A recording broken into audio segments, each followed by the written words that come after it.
Ryan's longtime member of the Superpath community, one of those where he's just been in so long he doesn't know how long he's been a member of Superpath. Content marketer of over 10 years, and joined 10Speed a few years ago. 10Speed is a content marketing agency, initially as a content marketer, but recently actually promoted to VP of product. So taking on a little bit of a different role here as he kind of works on some internal products and thinking a lot about the future of content marketing. And it's always just fun to have somebody from the community to partner with here, and someone who knows the space well, knows the people in it. So I'm excited to turn it over to Ryan to get into action items. Thanks for joining us, Ryan. Thanks for having me. I'm excited. Superpath has always felt like my people. So I think 2021, maybe beginning of 2022. So it is always a joy to get to chat with the Superpath folks. I'm not a real action hero, but a little bit more about me. Alex mentioned I'm the VP of product at 10Speed. Why on earth would an agency have a VP of product? Some of that comes down to 10Speed's ethos. The co-founders and I all come from SaaS and startup backgrounds, kind of in-house before agency, and we interacted with product folks and want to apply that same kind of lens to what 10Speed does, even though our product is marketing services. So how can we build things fast and more like a SaaS company, even though it's a service-based model? I'm an action movie nerd, and I love puns and callbacks. And I highly encourage you to count or keep track of all of the references, quotes, puns, and other humor as we go. Here we go. Why have we come here? It's not to chew bubblegum or kick ass. I'm not out of bubblegum.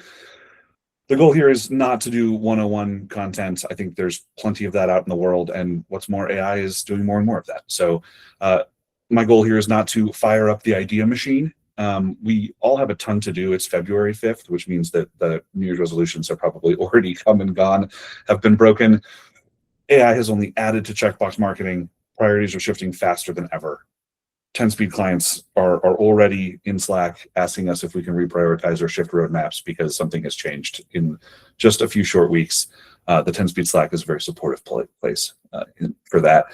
And therefore, this isn't about what to do. We all have way too much to do. It's the what is covered. It's how to get started, how to take a bite-sized chunk, how to prioritize. And so this is broken down into 5 things that I think are on most content strategies or roadmaps for the year. Wouldn't expect anybody to be doing all 5 in Q1, but if you're doing 0 of 5, we should talk. And I think you'll see why as we go through them. Some guardrails. My goal here isn't to talk about finding your ICP, coming up with relevant topics, doing keyword research, analyzing jobs to be done. I love all that stuff. I want to talk about all that stuff. But in the spirit of having something to talk about in Superpath or on LinkedIn, I'm going to focus on how to accomplish these 5 things today and operate at hopefully a higher level. So we'll dive right in. First one, you keep doing what's working. Sometimes this goes without saying, and I think that announcing this, even if it's as simple as, yes, I need budget again, is a relevant thing for a content marketer. And you gotta be yourself, and you gotta make sure that you're being true to who you are and your persona.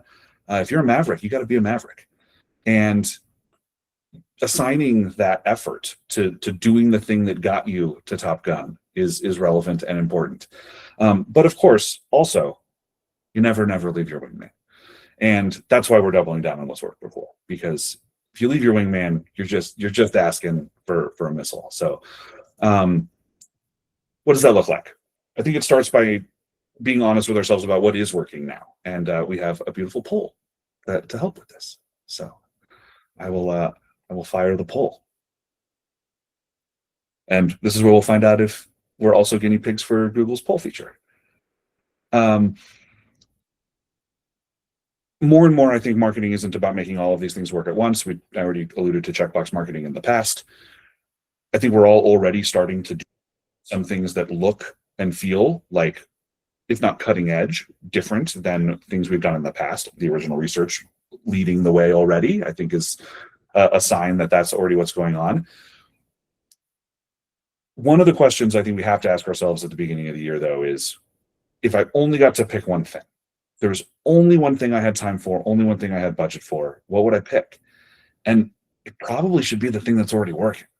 Starting from scratch was very easy in 2016 when we were all just running at the speed of light at Series B startups and had unlimited budgets. And that's just not the world we live in anymore. So doubling down on that thing that works is important. Original research still in the lead, not surprising to me at all. And original research is going to play a prominent role in part 3 of 5. So more to come there.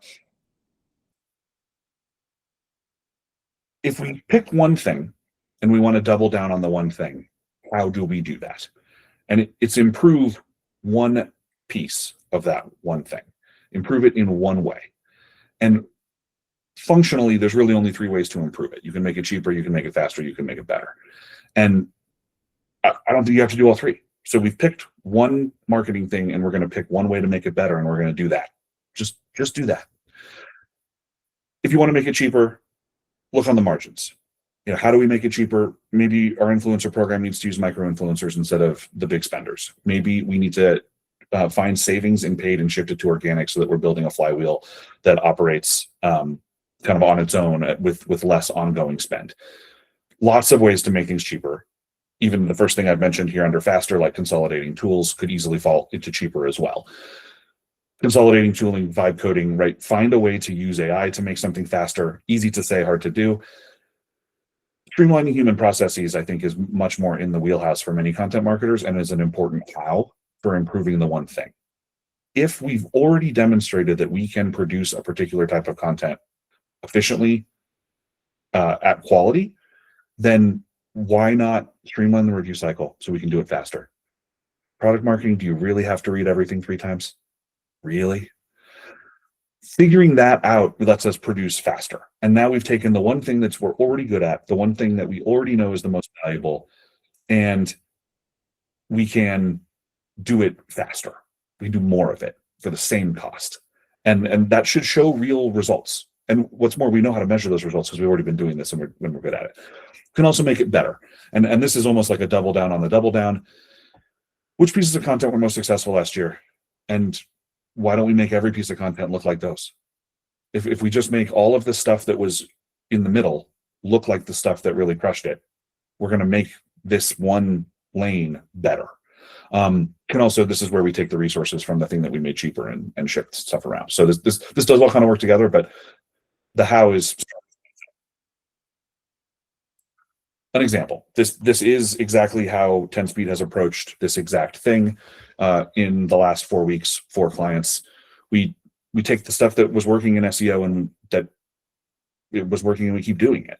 We used sales calls and community research to get a better look at which keywords we should be targeting. We do competitive gap analysis. We look at conquesting because that is part of SEO, is to figure out where your competitors are and where you can gain a foothold, where your competitors aren't, and there's a blue ocean and you go for it. Continue to emphasize middle of funnel content. That's something that's been successful for 10-Speed for a long time. And then maintaining our sense of critical judgment for evaluating long tail search intent. I think that's been an underrated skill in SEO for a little while, and that's something that we're going to keep doing. At the same time, we've decided the way to do this better in 2026 is get faster. So we've started doing things for clients like implementing more frequent technical SEO review cycles. If we know that there are 4XX errors on the site, let's get them fixed and let's check more often.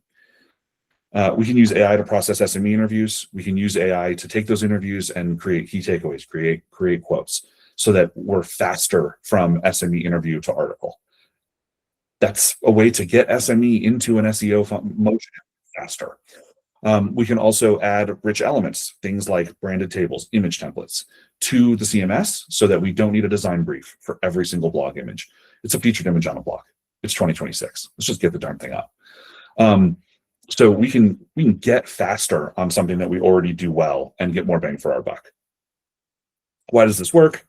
I alluded to this a second ago. You've already established baselines for performance. You already have buy-in, right? The team you're working with already knows, hey, this works. This is the thing that the content team did really well last year. So of course they're going to do more of it.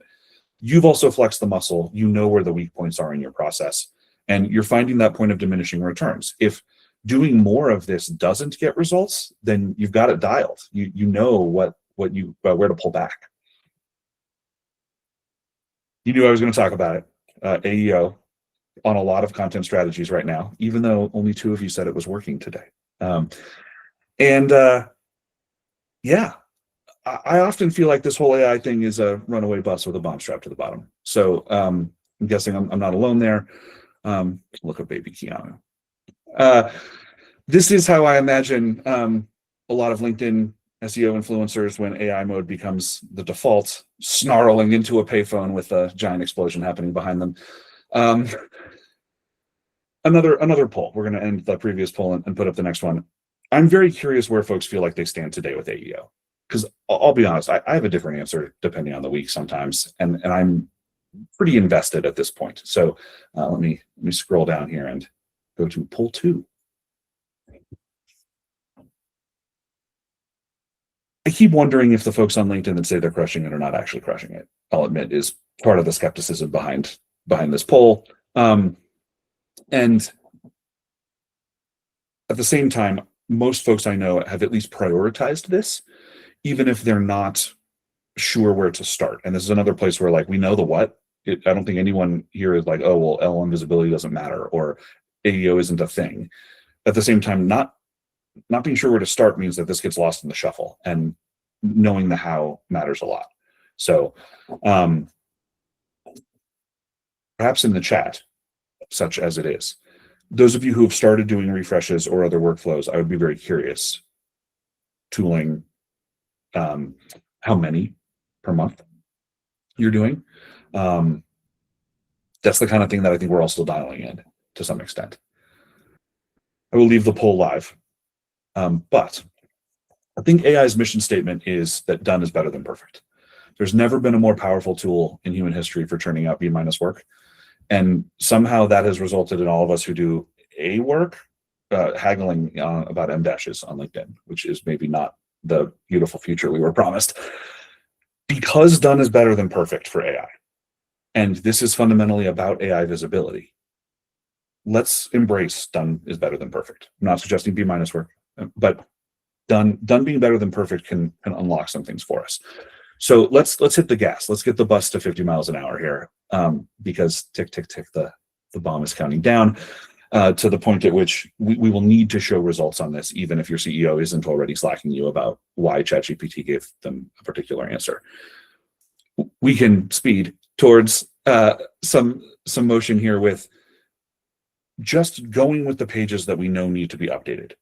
Any page that drives conversions in a meaningful way on your site, and any page you consider mid-funnel, deserve to be updated. We know that freshness matters more than ever. I think that the data is pretty unequivocal at this point in terms of the freshness signal mattering to LLMs. We can haggle. Is it 30 days? Is it 60 days? Is it all your pages or just some of your pages? That part is where I think we get in the weeds pretty quickly, but anything that's driving a conversion will get more LLM visibility if you update it. So update it. Get the bus to 50 miles an hour.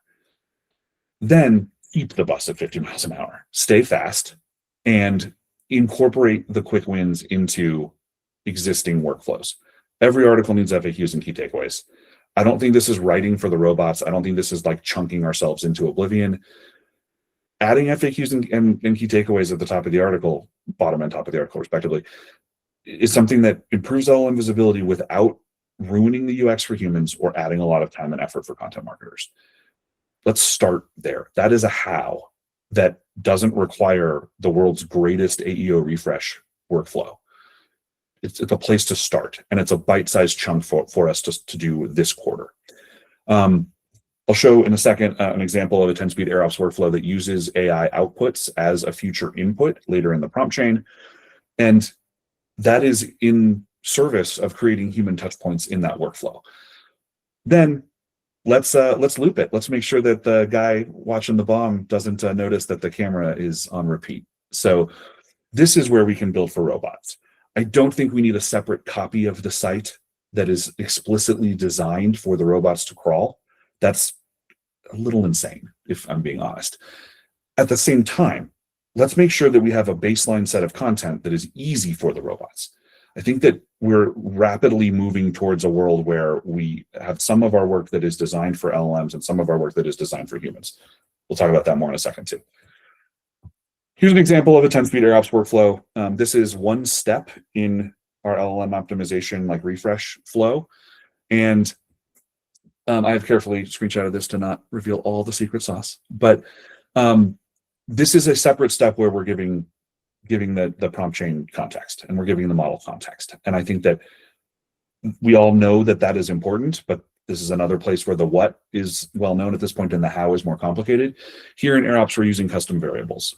And so we're not only pulling things from the brand kit that AirOps builds automatically, we've manually added to that. And then we're using those variables within the workflow as part of the critical context.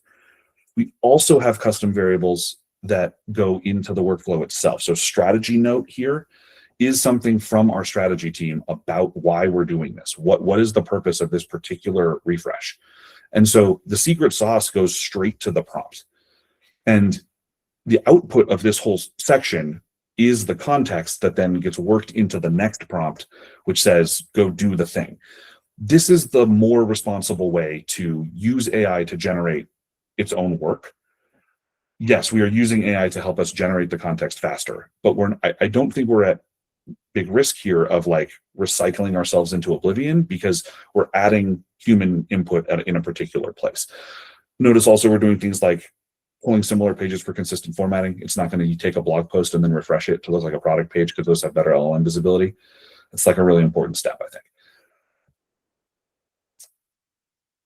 Another example in AirOps, this is where we deliberately put human input into our brief outline creation workflow. ChatGPT is helping us generate potential title options based on before this, it does a Google API call, it looks at SEMrush data, it does a whole bunch of SEO stuff before this, but then it pulls a title to try to rank for a particular keyword. Then we say the human has to review the title before you're allowed to use that as an input further down the prompt. Give us some options to choose from. So the human input here is tight and efficient. It's not like a human goes off and does a piece of work and comes back. This all happens in the workflow. Pick one. If they're all bad, which can happen because it's AI, the human can just delete one and rewrite one in there. We're not trying to like force the AI usage. If you know what title this needs to be, just put it in there and make the AI use that as the input moving forward. So the human review piece is designed to be compact and efficient without letting the AI go off and do its own thing. And I think that this is another example of like where the AEO piece can become quite speedy.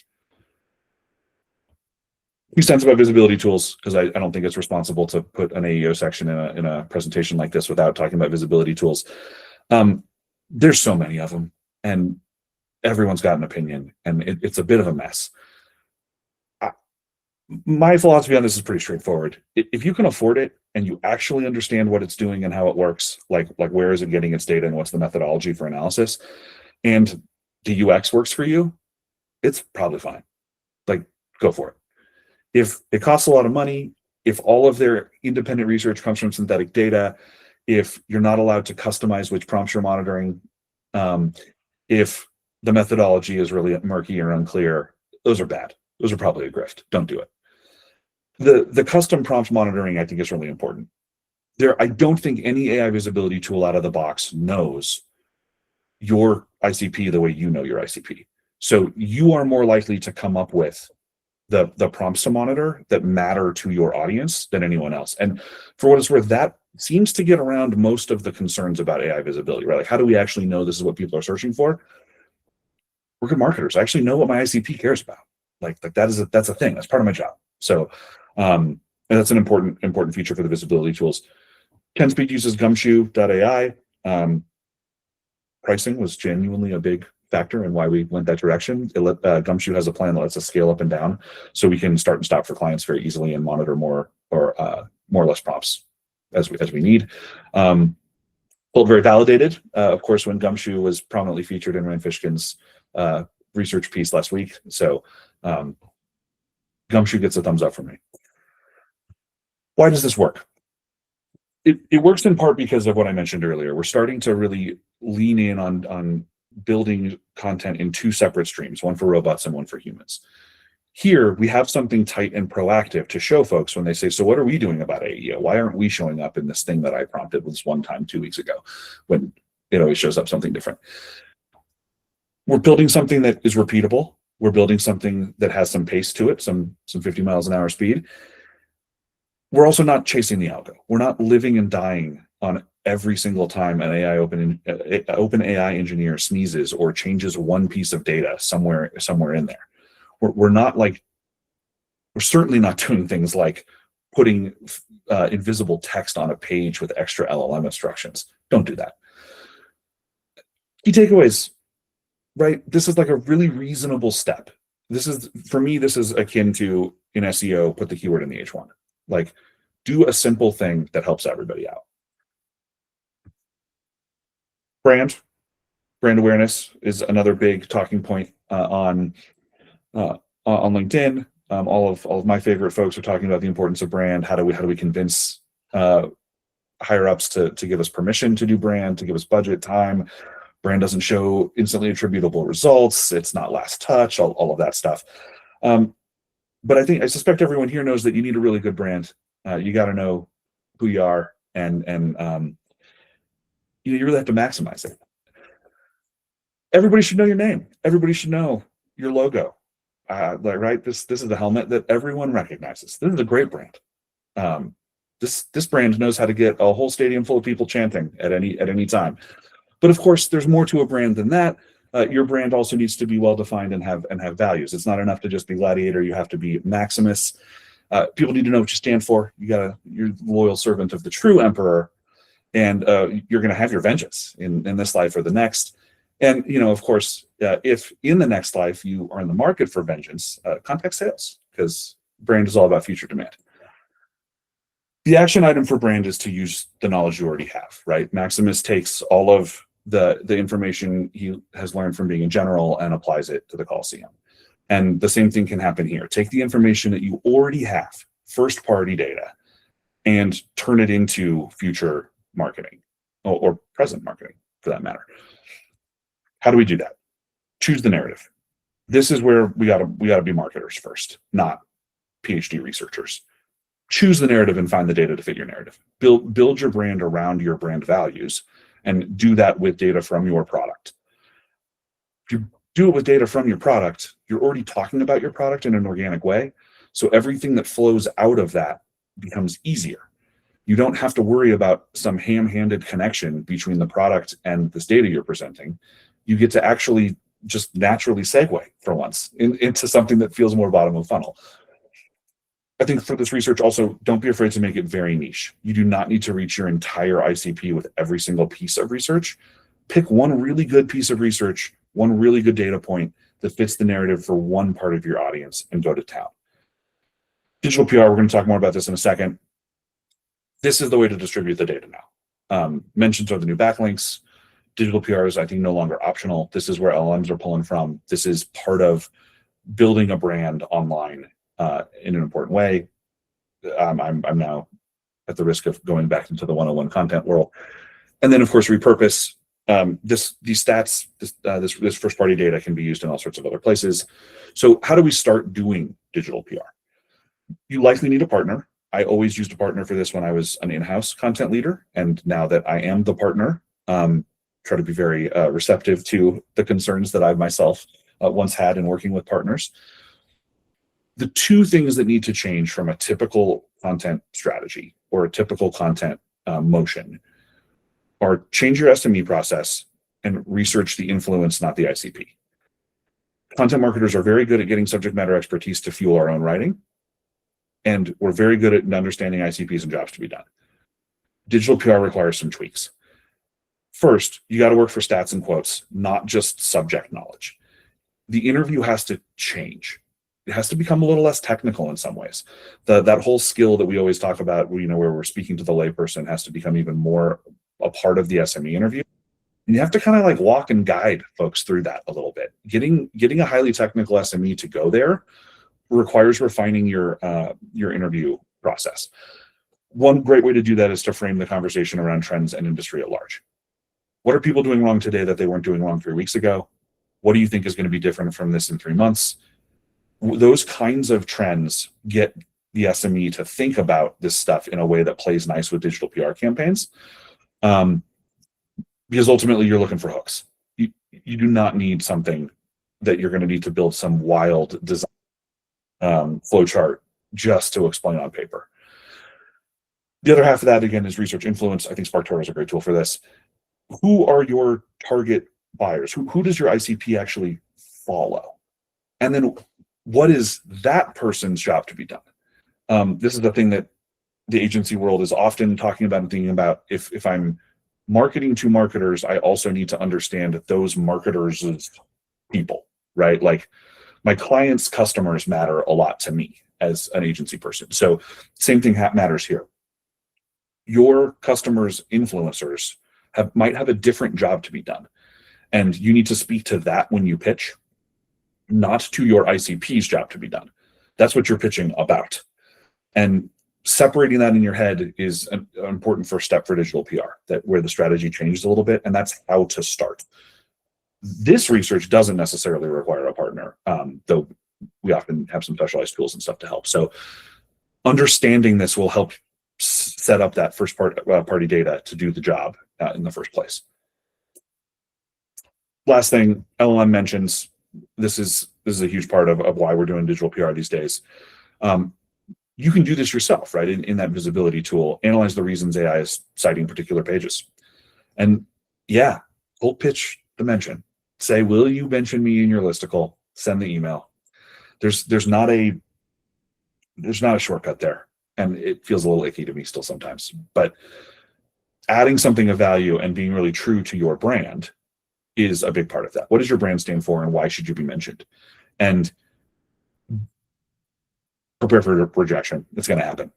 Practice makes perfect. I wish this was I wish this one was easier. It feels like this one is, content marketing isn't quite as fun as it used to be in some ways. So framing this up as we are right for this particular ICP because is I think a healthier way to do this than please, oh, please, please, please give me a backlink.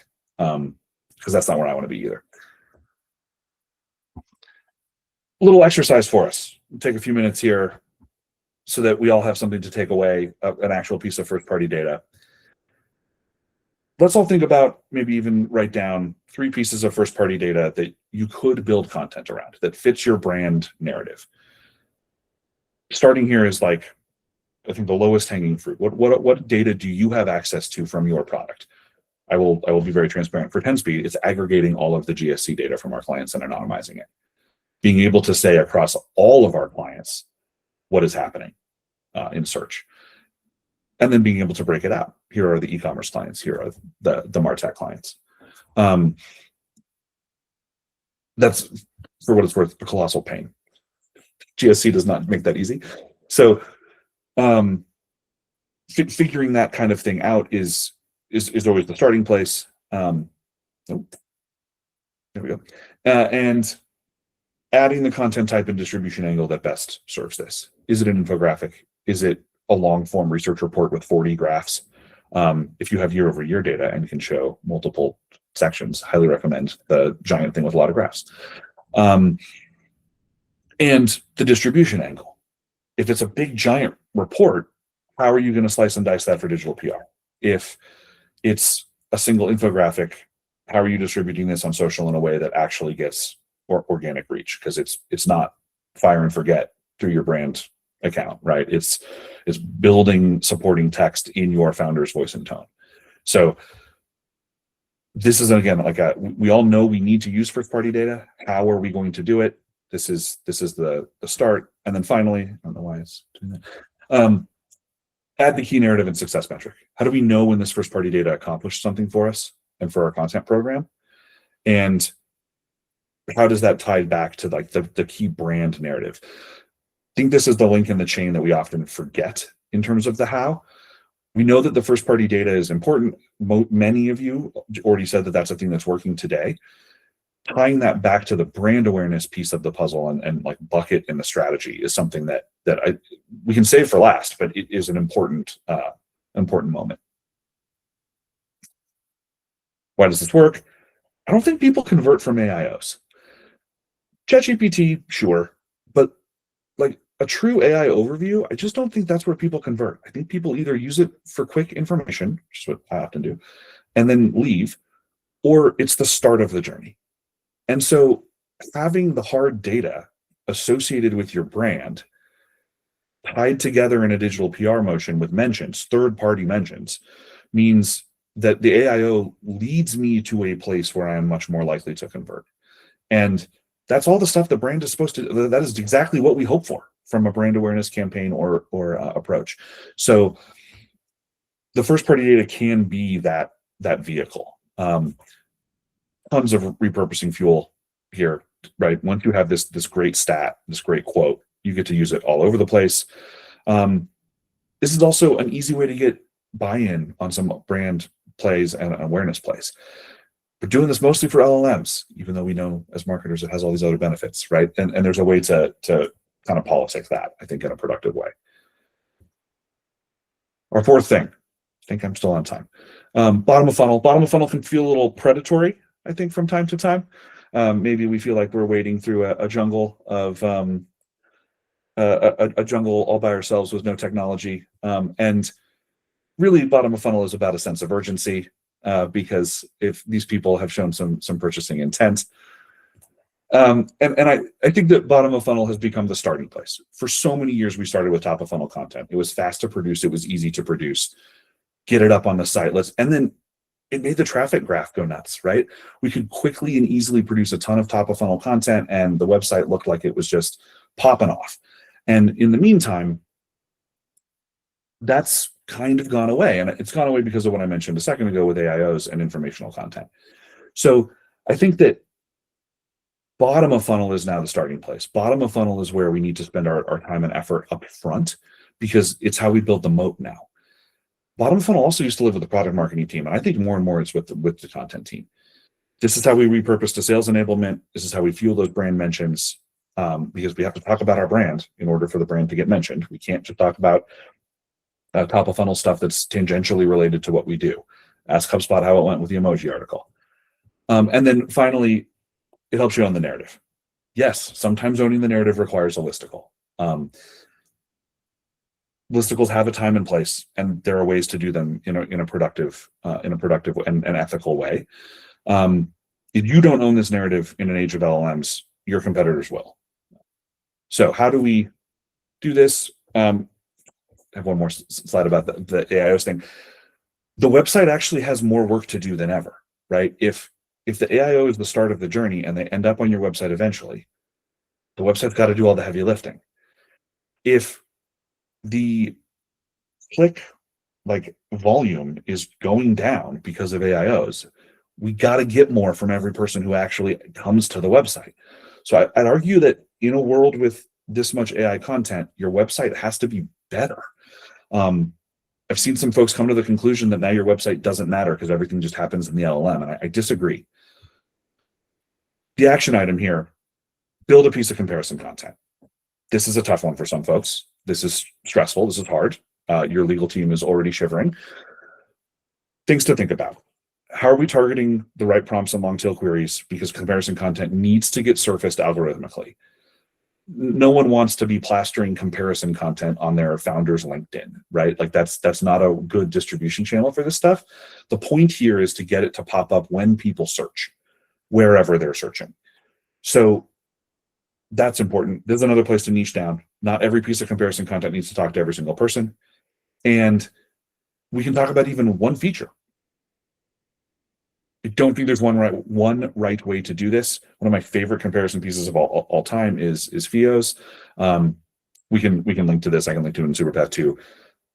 It's a beautiful, brilliant article. It specifically says, why on earth should you trust us to write this listicle when we are one of the people mentioned, one of the companies mentioned, and it answers the question. And leave it to the reader. Build the content and let the reader decide. And in the meantime, own the narrative, getting the visibility in LLMs and search. That's one great way to go about it if you're unsure or concerned that this isn't the way to do it. You can also start with very simple graphics or tables.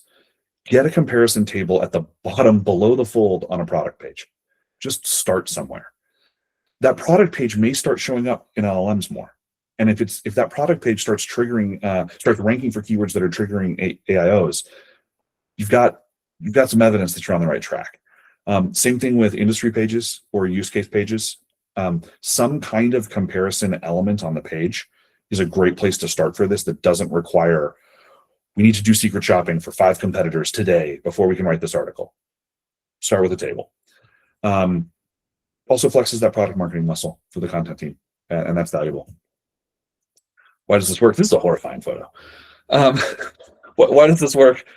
You're working on several high visibility channels at once for both external and internal customers. The product team and the sales team are going to love you for this. And I don't think we need to hide the fact that making those people happy makes our lives easier. This is also easier than it used to be. AI can help with this stuff. AI can help structure this, can provide an outline, can say, yeah, we're going to search the internal GPT and go find all of the places where this particular feature has been mentioned in the past and use that as a basis to frame it up on a product page. If you're really after speed, AI can help you build the image. So, and then of course, like I mentioned, this works because you're controlling the narrative. Our last bucket, experiments. Just make sure they don't run away on you. If your experiment gets bigger than you can control, you may have a mess on your hands. What I think we often get wrong about experiments is that we get preoccupied with whether or not we could, when we absolutely should. They're experiments. And of do more with less in a time of way too many things on the roadmap, we forget to prioritize experiments. And we absolutely should experiment. This was designed to be a chat moment, but it can be like a personal reflection. What's the most off-the-wall, weird, wild piece of content you've ever built? Did it work? Would you build it again?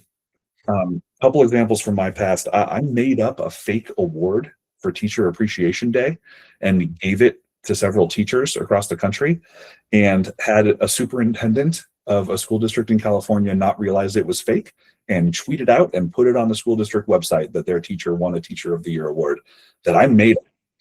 That teacher 100% renewed, by the way. So that is not particularly scalable. It did work. Another one, in a past life, we built a highlights magazine as our booth tag for an event. We built word searches and crosswords and coloring book items and handed it out at a booth. Again, wildly not scalable, very fun. Building that crossword was like a great day at work. And I have to believe it worked. Like, people left that booth with a physical thing that was helped them feel nostalgic, and also like had these little like nice brand mentions woven throughout the pages. So you can get weird with this and it will still work. If you've done something like that in the past that works, why aren't you doing it again? I'm guessing people have DM'd you out. I was gonna jump in and say, we can hack a little bit the comments by, if you want to share some of your experiments, we can read them out. If you go to hit the like square of the 9 dots in the bottom corner and then submit your experiment as a Q&A, we can read a couple of them out. I'll share one of mine. One of my favorite things I've done from a content perspective in the past few years as an experiment is one thing I obviously think a lot about virtual events, and about, I guess it was like late 2022. This was like really deep pandemic, and there were a lot of things going on, and I just got like very annoyed with these, like everybody jumps on, does a panel, intros take 20 minutes before you get to the content, you lose half the people. And so I repurposed this idea of like, I'd done these like short live, like this thing called Pechacucha, where you can like you touch a topic like really fast and you just have a few minutes to do it. And kind of put together this event called 2-Minute Talks, where we just brought in, the first of them, we had 14 people, in 40 minutes. Everybody had 2 minutes and 1 slide to get their point across. And we just like eliminated the introductions, and it was a blast. We had like 1,000 people sign up for it. It was really cool because we were able to like engage a ton of different speakers. We put this like very specific format on it, and just got like really rave reviews from it too, which was a blast. And it was just like, how do we take this like piece of content that I felt was getting stale and try to figure out something new for it. Amazing. All right, we've got some coming in. Can you see these, Ryan? No, let me find out. I can't. All right, I can share them. Sure. Molly says we just wrote some storybooks based on influencers in our space and even had some physical versions printed. Oh, very cool. Definitely a great brand play, and even have some ops associated with the downloads. That's awesome. Lee shared, I worked on a team that did a wall poster mailed around the world to about 500 target clients. Company was a $100 million tech company. Fatal flaw, not putting on a QR code or some way to bring people back to our digital owned properties. We never knew if anyone opened the tube. So hard pass on that. Nice. Lee is doing a pretty awesome webinar here in a couple of weeks too, if I recall, that I would encourage folks to go to. So there's this piece of it. There's also more quantitative experiments. These weird off the wall pieces of content are wonderful. They certainly scratch the creative itch for me, but some of these recent 10-speed experiments are like very tight, contained, and have quantitative success metrics. Should we build more MOFU content that's not listicles and see if we generate more conversions on middle of funnel content month over month? Like, it can be that simple. What happens when we add key takeaways and FAQs to every single article? What happens to our AEO visibility, our LLM visibility? We have tested the LLMS.txt thing. It does not work. Don't do that. Moving guides to a different subfolder, like simple structure things on websites. What does that change? Some of these we don't even need more than a hypothesis. I was reminded, I got an email that was very confusing from my internet provider last week, and then of course the next day got the so sorry we sent that email thing, and I was reminded that content folks often get to experiment a lot harder than email folks because we can hit undo in a way that email can't. Another reason not to be scared. So some of these things are they don't have to be big, and they don't have to be like big beautiful content campaigns as much as like simple website changes that you think will move the needle, and increasing your operating cadence there will make a big difference.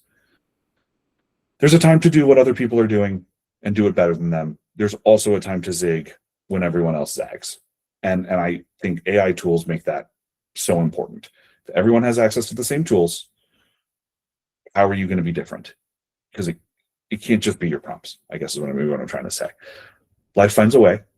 The experiment's going to happen whether you want to or not. And so starting your experiments can be as simple as picking a metric, picking one thing you can influence and deciding how much you want to influence it with the resource you have. Defining the resource constraints is an important piece of the experiment. You can use SMART goals, you can, like, however you need to do that. But setting an experiment without guardrails is like cloning a dinosaur without an electric fence. And then make the learnings about more than the experiment. Don't turn the experiment into the checkbox. Which of the takeaways become part of an existing workflow? If you do something and it works, sure, maybe now we just have to scale it. Maybe we just have to post on social, on more than one social network, because the second network had great performance and we started posting there. That's possible. Maybe the reason it did well is because it was YouTube and we actually started purpose building videos for YouTube instead of just repurposing whatever else we had and shoving it on YouTube. The takeaway there might not be build YouTube videos. It might be make sure that everything we do for social is purpose built. That doesn't require scale or another checkbox. That just requires paying attention to the results of your experiment and applying them in another place. So the how to start here, guardrails and start small. And the next step is figure out what to do with it. As a VP of product, I run a lot of experiments. I mostly run experiments on marketers. I apologize. Figuring out how to run the whole machine at scale comes with some tricky moments, and the scale thing is a uniquely agency problem in a lot of ways. It's one of the problems I have the most fun solving. It's one of my favorite puzzles. One of the things we've recently been experimenting with is changing how we inpick SME for clients. I do not want to build content for clients without SME. I think that is like a classic agency mistake. 10speed takes SME in collection very, very seriously. But at the same time, we know that clients and SMEs have limited schedules. And so figuring out how to do this quickly and efficiently is like a persistent problem. It's not something I don't think we'll ever entirely solve, because for every client, it's a little bit different. For a long time, we did this async. We also do live interviews. How do we mix and match those? Should the async thing be on video? Should the async thing be in writing? Should the live interview be a conversation? Should it truly be questions we send in advance? Figuring out the right level of depth on the subject matter expertise versus time to value. No one wants to be waiting around for a month for their agency to deliver a piece of content. And then how do we do all of that while setting the quality guardrails first? We've started experimenting here. So different 10speed clients right now have very different SME intake processes because we're figuring out what works. This is another place where we can run product-based experiments to figure out what's gonna work. And this is, I am doing all of these things, I promise. Right? We've created some controls. Some clients haven't had their process change, and we've determined some guardrails up front. And we've already found learnings that we're applying to other parts of 10speed's content process. One of our learnings is when everybody's on a slightly different system, process often falls apart. So there's some learnings that were unexpected and that are going to require additional work. Why should you experiment? If you don't hunt for the new things are going to hunt for you, and that doesn't usually end well. This is the place to double down for humans. So your experiments might be more in the realm of AEO, but this is a place where you get to really use alchemy. So, alchemy is one of my favorite books from Rory Sutherland. Sometimes you do the thing that is most unexpected and it works. His classic example is Red Bull. It's more expensive. It comes in a smaller can and it tastes worse than most soda, but sells more than most soda. It's a place where you can really turn the water into wine, as it were. Okay, a bonus, and this one's important. So far, all of the action movies and action heroes have been dudes. There are a lot of female and not dude action heroes. For what it's worth, all 6 of these characters are arguably more decisive than any of the male action stars I've shown. So if there is one takeaway from this entire presentation, it's get started. It has never been easier to fail fast. It has never been easier to go for it. So whichever of these 5 things is your priority, get started. Do something, because that's what an action star would do. Obligatory sales slide. Working with 10speed, Superpath is wonderful. We like working with people from Superpath. We have an offer going on. I will drop the URL that has this and an actual button in the chat. But if you use any of the sales forms and mention Superpath in this on the 10speed website, we'll be in touch. I'm not going to even linger on this slide. We got time for Q&A, and I'm happy to stick around as long as we need. I do not have a hard stop, as it were. Awesome, Ryan. This was great. And yeah, I would encourage anybody, if you have questions across the whole presentation, to drop into the Q&A here. We'll give a few minutes for people to write any questions they might have.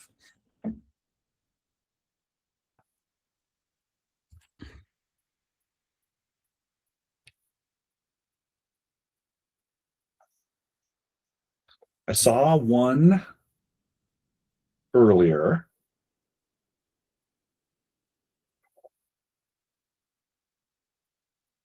Comparison charts. So the pushback on the comparison content around competitors and like legal, that's definitely a thing. And particularly in certain industries, it's a thing. And so that's where the like content creativity, I think, should come in. There's got to be something. Maybe the most lightweight way to approach that is to make very clear, careful statements about what you are good at, because LLMs want to ingest those in a way that kind of sometimes feels like comparison content.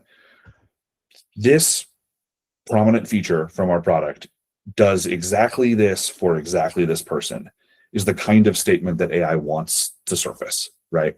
Because inevitably when someone types in a paragraph prompt about how I'm exactly this person and I need to do exactly this thing, that's what AI wants to go find. So there are ways to do this without mentioning competitors that I would still classify as comparison content that is going to drive that like AEO piece.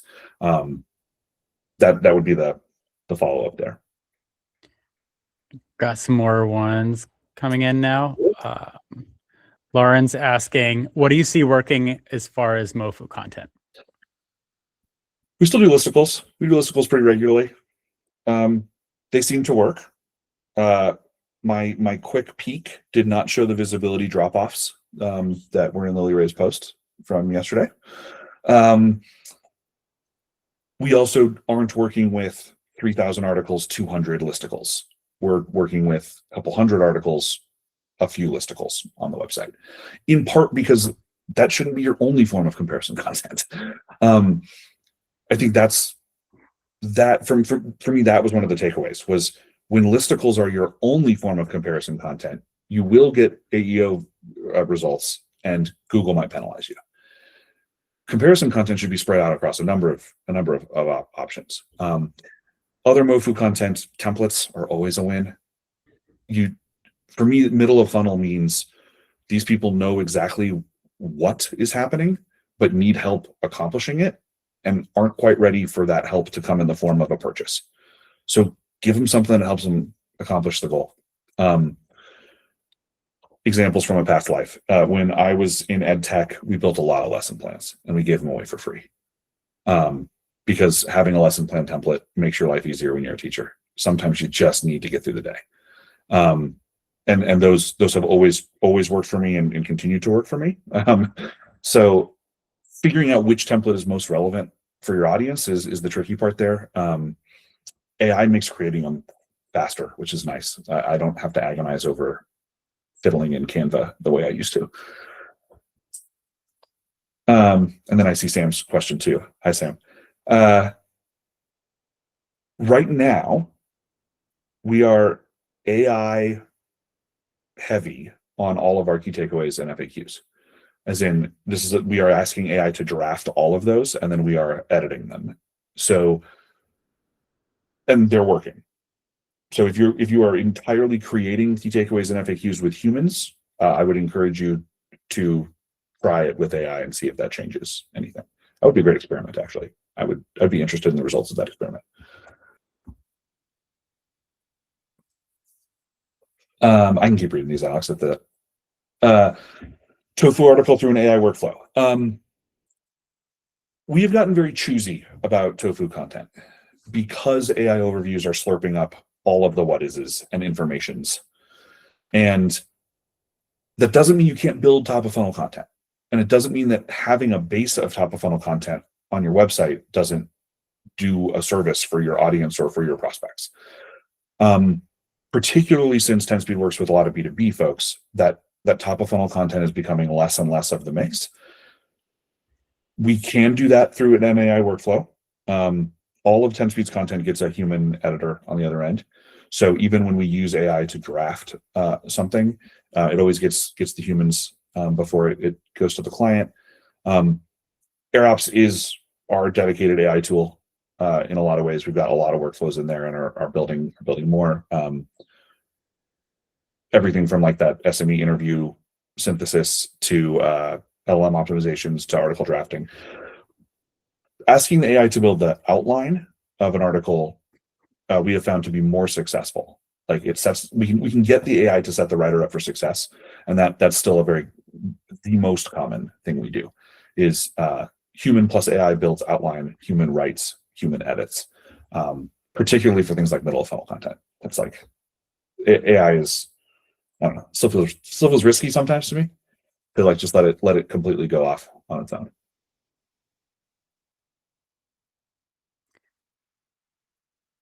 That may be it, unless we have anybody else sneaking in here last second. Really appreciate it, Ryan. This has been awesome. We were already getting some comments in Slack about how amazing this session was. So cool. Really appreciate you doing this with us. Yeah, my pleasure. Thank you, everybody, for sticking around and tolerating my love of puns and action movies. Awesome. Yeah, thanks everybody for joining, and we'll see you next time. Thanks.